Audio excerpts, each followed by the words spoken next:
جنت ان کے لیے ہے جو نمازوں کی پابندی کرتے ہیں اور شہوات سے دور رہتے ہیں۔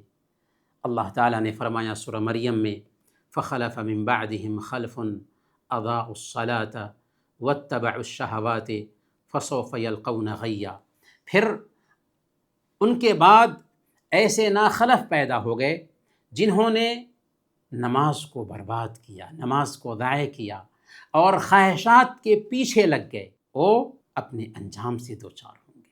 الا من تاب وآمن وعمل صالحا فاولئک یدخلون الجنۃ ولا یظلمون شیئا، لیکن جو ایمان لائے اور نیک عمل کرنے لگ گئے وہی ہیں جو جنت میں داخل ہوں گے، اور ان کی ذرہ برابر بھی حق تلفی نہیں ہوگی، ان کے ساتھ ذرہ برابر بھی ظلم نہیں ہوگا۔ لہذا نمازوں میں سب سے پہلا درجہ فرض نمازوں کا آتا ہے جو ہمیں جنت میں داخل کرنے والی ہیں۔ اگر ہم نے ان فرض نمازوں کو ضائع کر دیا تو ہمارے پاس اسلام کی کوئی پہچان ہی نہیں رہی۔ اس لیے اگر ہم جنت میں جانا چاہتے ہیں تو فرض نمازوں کی پابندی کرنی ہوگی۔ جنت کن کے لیے ہے؟ جو فرض نمازوں کی پابندی کرتے ہیں۔ مسند احمد کی روایت ہے، حضرت حنظلہ الکاتب رضی اللہ تعالی عنہ بیان کرتے ہیں کہ میں نے اللہ کے نبی صلی اللہ علیہ وسلم کو فرماتے ہوئے سنا، من حافظ علی الصلوات الخمس رکوعہن وسجودہن ووضوئہن ومواقیتہن وعلم انہن حق من عند اللہ دخل الجنہ۔ جس کسی نے ان 5 وقتہ نمازوں کی حفاظت کی، رکوع، سجدے، وضو اور اوقات کی پابندی کرتے ہوئے، اور اس نے جان لیا کہ یہ سب اللہ رب العالمین کی طرف سے حق ہیں، فرض ہیں، تو ایسا آدمی جنت میں داخل ہوگا۔ بلکہ دوسری روایت میں ہے وجبت لہ الجنہ، اس کے لیے جنت واجب ہو گئی۔ گویا کہ فرائض 5 وقت کی نمازیں سبب بنتی ہیں جنت میں داخل کرنے کے لیے۔ خاص طور پر فجر اور عصر کی نماز کی بڑی اہمیت بیان کی۔ چنانچہ صحیح بخاری کی روایت ہے، اللہ کے نبی صلی اللہ علیہ وسلم نے ارشاد فرمایا، من صلی البردین دخل الجنہ، جس نے 2 ٹھنڈے وقت کی نماز ادا کر لی وہ جنت میں جائے گا۔ 2 ٹھنڈے وقت سے مراد فجر اور عصر کی نماز ہے۔ اور اگر ہم نماز نہیں پڑھتے ہیں تو کیا بغیر نماز پڑھے بھی جنت میں جا سکتے ہیں؟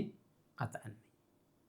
اسی لیے جہنمی جب جہنم میں جائیں گے تو جنتی جہنمیوں کو دیکھ کر کے ان سے پوچھیں گے، ما سلککم فی سقر، تم جہنم میں کیوں آ گئے؟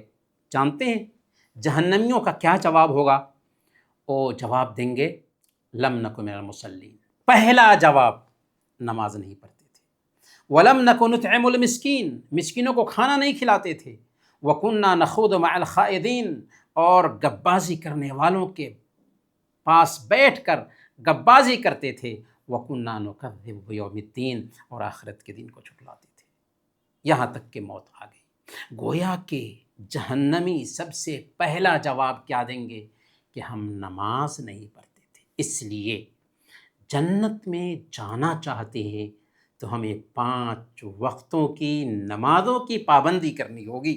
حقیقی معنوں میں جو جنت میں جانے کا خواہش مند ہے اسے سب سے پہلے نمبر پر کلمہ لا الہ الا اللہ کے اقرار کے فوراً بعد 5 وقت کی نمازوں کی پابندی ضروری ہے۔ اہل طائف جنہوں نے آپ پر پتھر برسایا تھا، جب اللہ کے نبی صلی اللہ علیہ وسلم مدینہ پہنچتے ہیں تو یہ وفد کی شکل میں اللہ کے نبی صلی اللہ علیہ وسلم کے پاس آئے تھے اسلام قبول کرنے کے لیے۔ انہوں نے اللہ کے نبی صلی اللہ علیہ وسلم کے پاس شرط رکھی کہ کلمہ تب پڑھیں گے جب کہ ہماری یہ شرط مانیں۔ آپ سے کہا کہ ہم نماز نہیں پڑھیں گے، ہم زکوٰۃ نہیں دیں گے، ہم جہاد میں شریک نہیں ہوں گے۔ اللہ کے نبی صلی اللہ علیہ وسلم نے وقتی طور پر کہا کہ اگر زکوٰۃ نہیں دیتے ہو کوئی بات نہیں، جہاد میں شریک نہیں ہوتے ہو کوئی بات نہیں، لیکن نماز کی جہاں تک بات ہے، لا خیر فی دین لیس فیہ الصلاۃ، اس دین میں کوئی بہتری نہیں جس میں نماز نہ ہو۔ گویا کہ اللہ کے نبی صلی اللہ علیہ وسلم نے ایسے انسان کا اسلام قبول نہیں کیا جو نماز سے روگردانی اختیار کرے۔ نماز کے بغیر اسلام کا کوئی تصور ہی نہیں ہے۔ ہاں، اللہ کے نبی صلی اللہ علیہ وسلم نے زکوٰۃ یا جہاد میں شرکت کی بات اس لیے مان لی تھی کہ اس سے پیچھے رہیں گے کہ ہو سکتا ہے جب ایمان دل میں بیٹھ جائے گا تو زکوٰۃ بھی دیں گے، جہاد میں بھی شریک ہوں گے، لیکن کلمہ شہادت کے اقرار کے فوراً بعد نماز کا درجہ آتا ہے۔ نماز کے بغیر اسلام کا تصور ہی نہیں ہے، اس لیے اس کلمہ کا اعتبار ہی نہیں ہوگا اگر کوئی نماز نہ پڑھے تو۔ اور فرض نماز کے بعد دوسرا درجہ سنن رواتب کا آتا ہے، جو سنن رواتب ہمیں جنت میں داخل کرنے والے ہیں۔ صحیح مسلم کی روایت ہے، حضرت ام حبیبہ اللہ کے نبی صلی اللہ علیہ وسلم کی بیوی ہیں، بیان کرتی ہیں کہ اللہ کے نبی صلی اللہ علیہ وسلم کو میں نے فرماتے ہوئے سنا، من صلی 12 رکعۃ فی یوم ولیلۃ بنی لہ بہن بیت فی الجنہ، جس کسی نے دن اور رات میں 12 رکعت نمازیں ادا کی، فرائض کے علاوہ سنن مؤکدہ، اللہ تعالیٰ ان کے بدلے اس کے لیے جنت میں گھر بناتا ہے، یا اس کے لیے جنت میں گھر بنایا جاتا ہے۔ یہ 12 رکعت سنن نوافل کون سی ہیں؟ ظہر سے پہلے 4 رکعت، ظہر کے بعد 2 رکعت، مغرب کے بعد 2 رکعت، عشاء کے بعد 2 رکعت، اور فجر سے پہلے 2 رکعت۔ کل ملا کر 12 رکعتیں ہوئیں، جن کے بارے میں اللہ کے نبی صلی اللہ علیہ وسلم نے بیان فرمایا کہ اللہ تعالیٰ ان 12 رکعتوں کی پابندی کی وجہ سے ایک بندے کے لیے جنت میں گھر بناتا ہے۔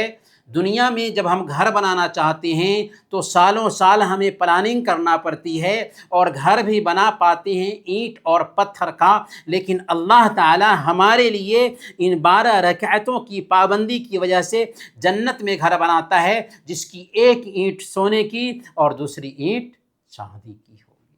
اس حدیث کو حضرت ام حبیبہ رضی اللہ تعالی عنہا سنتی ہیں تو کیا کہتی ہیں؟ ما ترکتہن منذ سمعتہن من رسول اللہ صلی اللہ علیہ وسلم، جب سے میں نے ان 12 رکعتوں کے بارے میں یہ بشارت سنی تب سے آج تک میں نے ان 12 رکعتوں کو ترک نہیں کیا۔ اور ام حبیبہ رضی اللہ تعالی عنہا سے اس حدیث کو عنبسہ سنتے ہیں، وہ کہتے ہیں فما ترکتہن منذ سمعتہن من ام حبیبہ، کہ جب سے میں نے یہ حدیث ام حبیبہ سے سنا تب سے آج تک ان 12 رکعتوں کو ترک نہیں کیا۔ عنبسہ سے یہ حدیث عمر بن اوس سنتے ہیں، وہ کہتے ہیں ما ترکتہن منذ سمعتہن من عنبسہ، جب سے میں نے یہ حدیث عنبسہ سے سنی تب سے آج تک ان 12 رکعتوں کو ترک نہیں کیا۔ اور عمر بن اوس سے نعمان بن سالم اس حدیث کو سنتے ہیں، اور نعمان بن سالم بھی یہی کہتے ہیں کہ ما ترکتہن منذ سمعتہن من عمر بن اوس، کہ جب سے یہ بشارت پیارے نبی صلی اللہ علیہ وسلم کی عمر بن اوس کی زبانی سنی تب سے آج تک ان 12 رکعتوں کو ترک نہیں کیا۔ میری بھائی، میری بہنوں اور میرے بھائیوں، ہم نے بھی ان 12 رکعتوں کے بارے میں سن لیا کہ اللہ تعالیٰ ان 12 رکعتوں کی پابندی کی وجہ سے ہمارے لیے جنت میں گھر بناتا ہے، تو ہم ان 12 رکعتوں کی پابندی اپنے اوپر لازم کر لیں۔ یہاں تک کہ نفلی نمازوں کے اہتمام کی وجہ سے اللہ تعالیٰ ہمارے لیے جنت میں گھر بناتا ہے۔ صحیح مسلم کی روایت ہے، ربیعہ بن کعب اسلمی رضی اللہ تعالیٰ عنہ، جو اللہ کے نبی صلی اللہ علیہ وسلم کے خادم تھے اور اللہ کے نبی صلی اللہ علیہ وسلم کے پاس سوتے تھے، آپ کے لیے وضو کا پانی وغیرہ لا کر کے آپ کو دیا کرتے تھے۔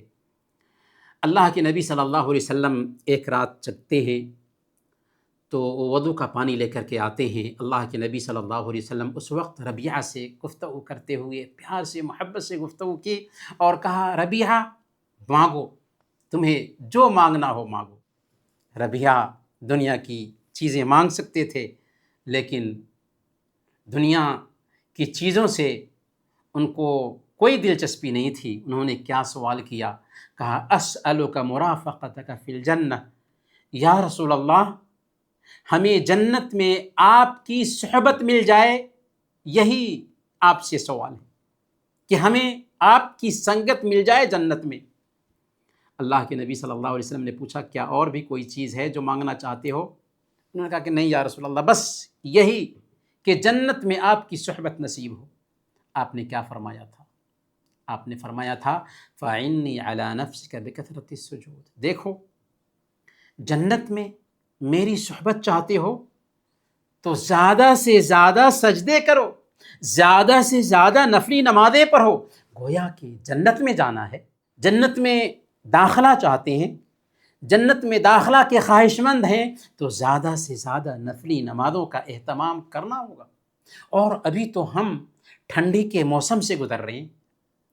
حضرت ابن مسعود رضی اللہ تعالی عنہ ٹھنڈی کا موسم آتا تھا تو کہتے تھے مرحباً بالشتاء، ٹھنڈی کے موسم کو خوش آمدید، کہ اس میں اللہ کی رحمت اترتی ہے، اس کی راتیں لمبی ہوتی ہیں نماز کے لیے، قیام کے لیے، اور اس کے دن چھوٹے ہوتے ہیں روزوں کے لیے۔ تو اللہ والے ٹھنڈی کے موسم کو غنیمت سمجھتے تھے عبادت کے لیے، قیام کے لیے۔ تو یہ قیام ہے، یہ عبادت ہے، یہ شب بیداری ہے جو ہمیں جہنم سے بچائے گی اور جنت میں داخل کرے گی۔ عطار ہو، رومی ہو، رازی ہو، غزالی ہو، کچھ ہاتھ نہیں آتا بے آہ سحرگاہی، بلکہ تحیت المسجد جانتے ہیں، تحیت الوضو جانتے ہیں۔ تحیت الوضو کا اہتمام ایک انسان کو جنت میں لے جاتا ہے۔ تحیت الوضو کا اہتمام یعنی وضو کرنے کے بعد اگر ہم کچھ نمازیں پڑھ لیتے ہیں تو اس کے بدلے اللہ رب العالمین ہمیں جنت میں داخلہ نصیب فرمائے گا۔ صحیح بخاری کی روایت ہے، حضرت ابو ہریرہ رضی اللہ تعالیٰ عنہ بیان فرماتے ہیں کہ اللہ کے نبی صلی اللہ علیہ وسلم نے ایک دن نماز فجر کے بعد حضرت بلال رضی اللہ تعالیٰ عنہ سے فرمایا تھا، اسے کیا کہا تھا؟ یا بلال حدثنی بارجع عمل عملتہ فی الاسلام، اے بلال تم اپنا کوئی امید افزا عمل بتاؤ جو تم نے اسلام لانے کے بعد کیا ہے، کیونکہ میں نے اپنے سے آگے تمہارے جوتے کی چاپ جنت میں سنی ہے۔ کہا کہ یا رسول اللہ ایسا کوئی امید افزا عمل تو میرے پاس نہیں ہے، البتہ اتنا ضرور ہے کہ جب کبھی بھی میں نے وضو کیا ہے، چاہے دن میں ہو یا رات میں، جس حد تک میسر ہو سکا میں نے نمازیں پڑھ لی ہے۔ گویا کہ وضو کے بعد اگر ہم سے ہو سکتا ہے کچھ نمازیں پڑھیں، یہ نمازیں بھی اللہ رب العالمین کے ہاں اتنا اونچا مرتبہ رکھتی ہیں کہ اس کی بنیاد پر اللہ کے نبی صلی اللہ علیہ وسلم اپنے آگے حضرت بلال رضی اللہ تعالی عنہ کے جوتے کی چاپ سنتے ہیں۔